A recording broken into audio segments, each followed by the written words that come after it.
আজকে দিনের শুরুতে খুবই লজ্জাজনক একটি খবর বিশ্লেষণ করতে চাই। সেটি হচ্ছে ভারতে পালানোর সময় সাংবাদিক মোজাম্মেল বাবু এবং শ্যামল দত্ত আটক, তার সাথে আরো দুজন ছিলেন, মোট 4 জন।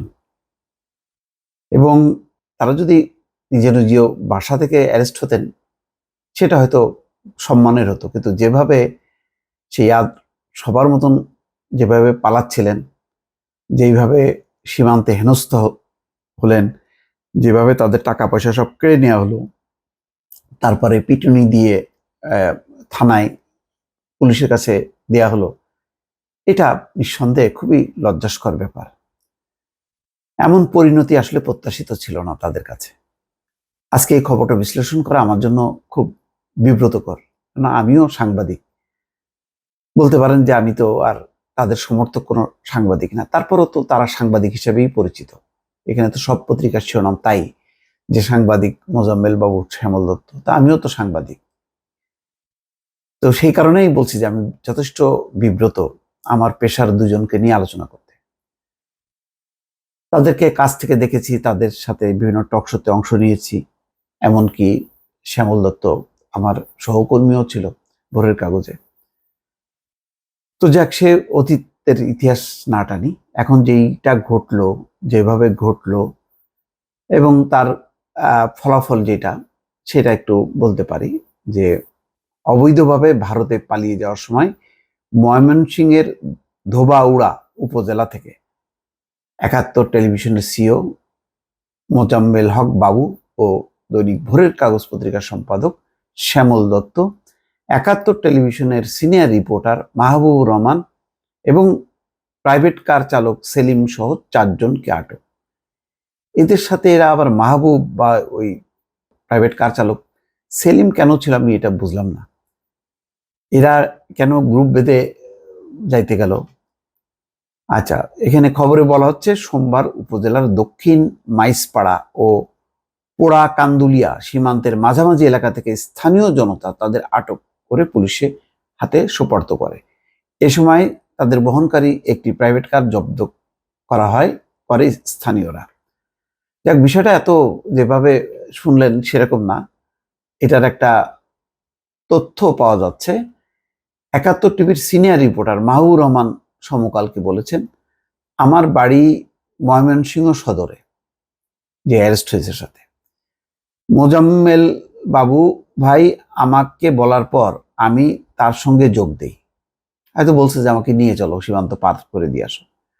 পথে 10টি মোটরসাইকেল পথরোধ করে আটকিয়ে আমাদেরকে কিল ঘুষি দিয়ে টাকা চায়।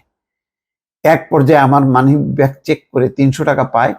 টাকা নিয়ে মানি ব্যাগটি ফকিন্নি বলে আমার মুখের উপর ফেলে দেয়। তাদের তো ধারণা যে এই সাংবাদিকদের কাছে মানে প্রচুর টাকা। যাই হোক, পরে আমাদের সবার কাছে চেক করে যা ছিল সব নিয়ে যায়। এরপর কি হয়েছে আমি বলতে পারবো না, অর্থাৎ বাকি সে তথ্য আর দিচ্ছে না যে মোজাম্মেল বাবু বা শ্যামল দত্ত তাদের কাছ থেকে কি পাওয়া গেছে। ধোবাউড়া থানার ভারপ্রাপ্ত কর্মকর্তা চান মিয়া জানান, আজ সোমবার ভোর 6টার দিকে দক্ষিণ মাইসপাড়া ও পোড়া কান্দুলিয়া সীমান্তের মাঝামাঝি এলাকা থেকে স্থানীয় জনতা তাদের আটক করে পুলিশের হাতে সোপর্দ করে। এ সময় তাদের বহনকারী একটি প্রাইভেট কার জব্দ করে স্থানীয়রা। আটক 4 জন বর্তমানে পুলিশ হেফাজতে আছে। ময়মনসিংহের পুলিশ সুপার মোহাম্মদ আজিজুল ইসলাম বলেন, আটককৃতদের বিরুদ্ধে মামলা রয়েছে, সংশ্লিষ্ট মামলায় তাদের বিরুদ্ধে প্রয়োজনীয় ব্যবস্থা গ্রহণ করা হচ্ছে। যাই হোক, বোঝাই যাচ্ছে যে কোনো না কোনো হত্যা মামলা তাদেরকে দেয়া হবে বা আছে অলরেডি, সেটাই গ্রেপ্তার দেখানো হবে। তবে এই মামলা আমার কাছে গুরুত্বপূর্ণ না। গুরুত্বপূর্ণ হলো মোজাম্মেল বাবু এবং শ্যামল দত্তের উপরে সাধারণ মানুষের একটা ক্ষোভ আছে, আক্রোশ আছে। তারা যদি ধরেন পুলিশ যদি আটক না করতো বা বিএনপি বা জামাতও যদি কিছু না বলতো, ওনারা সাধারণভাবে রাজপথ দিয়ে হেঁটে যাবে ঢাকা শহর বা অন্য কোনো জায়গায়, সেই অবস্থা নেই। মানুষ প্রচন্ডভাবে ক্ষুব্ধ। ক্ষুব্ধ কি কারণে? ক্ষুব্ধ হচ্ছে তাদের সাংবাদিকতার কারণে। তারা যে সাংবাদিকতা বাংলাদেশে চালু করেছিল এটা অত্যন্ত নিন্দনীয়। এবং এই জন্যই বলছি যে আমার জন্য এটা বিশ্লেষণ করা বিব্রতকর। এই কারণে, ধরেন ওনাদের সাংবাদিকতা আর আমার সাংবাদিকতা এক না। ওনাদের সাংবাদিকতা হলো শেখ হাসিনাকে যে কোনো প্রকারে টিকিয়ে রাখতে হবে, শেখ হাসিনা ফ্যাসিস্ট হোক, খুনি হোক, মার্ডারার হোক, যাই হোক না কেন, শেখ হাসিনাকে দরকার। ওনারা বলতেন যে আমরা শেখ মুজিবের আওয়ামী লীগ করি না, আমরা হচ্ছে শেখ হাসিনার আওয়ামী লীগ করি। ওই শেখ মুজিবের আওয়ামী লীগ করে হচ্ছে বুড়ারা, আমরা হচ্ছে এই প্রজন্মের শেখ হাসিনারই। সত্যি শেখ হাসিনার সবাইকে খুনি, মার্ডারার এবং দুর্নীতিবাজ, যা যা বানানো দরকার সব বানাইছে। এবং দেখবেন যে এদের সাংবাদিকতা কিছু নেই। কয়টা আপনি এদের কলাম দেখেন? কলাম দেখবেন না। ওরা যেটা করতো, বিভিন্ন টেলিভিশনে যে ওই সরকারের পক্ষে ছাপাই গাইতো, সারা বছর মনে করেন ওই ওয়াসার বিরুদ্ধে, এর বিরুদ্ধে, ওর বিরুদ্ধে বলবে, ওগুলি বলে নিজেদের একটা অবস্থা ধরে রাখতো। কিন্তু ওই ঠিক সময়, অর্থাৎ ক্ষমতা থাকা আর না থাকা, ওই সময়টা তারা প্রবল বেগে তারা হয়ে যেত একেবারে আওয়ামী লীগের দলীয় নেতা কর্মীদের মতন। 28 অক্টোবরের পর প্রেস ক্লাবে শ্যামল দত্তের বক্তৃতাটা শুনেন, তার বক্তব্যের ধরন আর আওয়ামী লীগের নেতাদের বক্তব্যের ধরনের মধ্যে কোনো পার্থক্য নেই। আমি বলি, আমি নিজের কথা আমরা বলবো না। যেমন আমার কথা হলো যে সাংবাদিকরা নির্মোহ হবে, তারা কোনো দল বাজ হবে না। এখন আমি যদি ইউনূস সরকারের বলছি, যদি অন্যায় কোনো ডিসিশন হয়, অবশ্যই সেটা সমালোচনা করবো এবং করছি না। যেখানে যেখানে ওই যে বিএনপি চাঁদাবাজি করছে, যেখানে যেখানে অন্যায় করছে, যারে তারে এই মামলায় হ্যারাস করছে, তখন কথা বলছি, এই কথাগুলি বলতে থাকবো। পরবর্তীতে বিএনপি ক্ষমতায় আসলে তারাও যদি এই একইভাবে মানে মানুষের বিরুদ্ধে গণতন্ত্র হরণ, মানবাধিকার, বিচারহীনতা, এইসব কর্মকাণ্ড যদি তারা করে, অবশ্যই সমালোচনা করব। সাংবাদিক হিসেবে তো আমার এটাই দায়িত্ব। যদি আমি যদি সেই দায়িত্ব পালন না করি, তাহলে আমি সরাসরি আমার উচিত দলে জয়েন করা। আরে দলে জয়েন করলেও তো আমার প্রতিবাদ করা উচিত। এটা তো একটা মানুষ হিসেবে আমি কি গণতন্ত্র মানুষ কিনা সেটা তো প্রমাণ করতে হবে আমার যে কোনো পেশায় যে।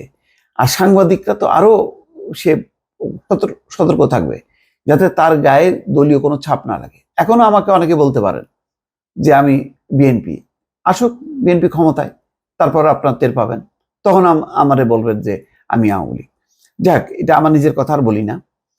এখন বিষয়টা হলো যে ওনারা গত 15 বছর মানুষের প্রত্যাশা ছিল যে তারা স্বৈর শাসনের বিরুদ্ধে, অপশাসনের বিরুদ্ধে কথা বলবে, মুক্ত ভোট, মানুষের অধিকার এবং স্বাধীন যেই মানুষের মানে বেঁচে থাকার অধিকার, নিপীড়ন, নির্যাতনের বিরুদ্ধে কথা বলবে। কিন্তু তারা বলেনি।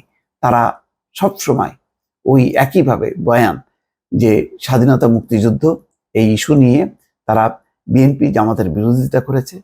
আর শেখ হাসিনার এই দুঃশাসন যাতে প্রলম্বিত হয়, যে কোনো উপায়ে হোক, তার জন্য চেষ্টা করেছে। ব্যক্তিগতভাবেও দেখেন, তারা যেখানে শেখ হাসিনা বিদেশে আছে, তারপরে শুধু বিদেশ না, তারপর যে কোনো প্লেজার ট্রিপ, ওই যে বিমান মনে করেন নিয়ে গেল, একটা কানাডায় গেল তার ফ্লাইট, নিউ ইয়র্কে গেল, ইউরোপে গেল, আছে তারা, সেই টিমে তারাও আছে।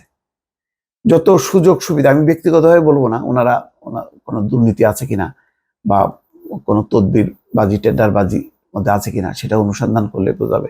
শোনা যায় যে অনেকগুলো পাওয়ার প্রজেক্টে মোজাম্মেল বাবু তদবির করেছে, শ্যামল দত্ত একই কাজ করে বেড়াতো, বিভিন্ন সরকারি প্রজেক্ট মানে পাইয়ে দেওয়ার ব্যাপারে ঠিকাদারি এর সাথে দালালি করতো এবং পয়সা কামাতো।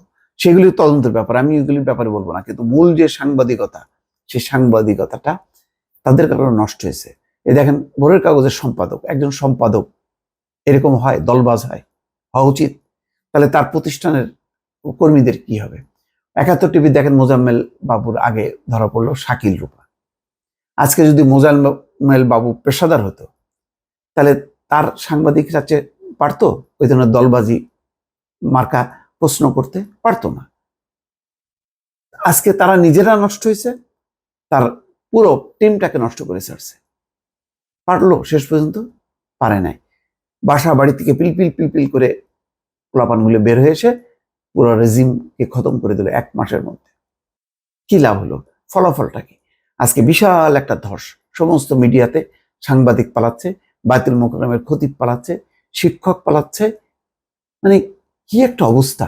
আজকে ডক্টর ইউনূসও বলছে প্রশাসনের অনেকে নাকি পালাই গেছে এই শেখ হাসিনার এই দুঃশাসনের সহচর হওয়ার জন্য। মানে এই ধরনের দুঃশাসন যখন ডোবে, এটা বিশাল টাইটানিক জাহাজের মতন, মানে সবাইকে নিয়ে ডুবে গেল। এর থেকে শিক্ষা নেওয়া উচিত। এখনো সময় আছে, অন্তত সাংবাদিকতা যারা করেন,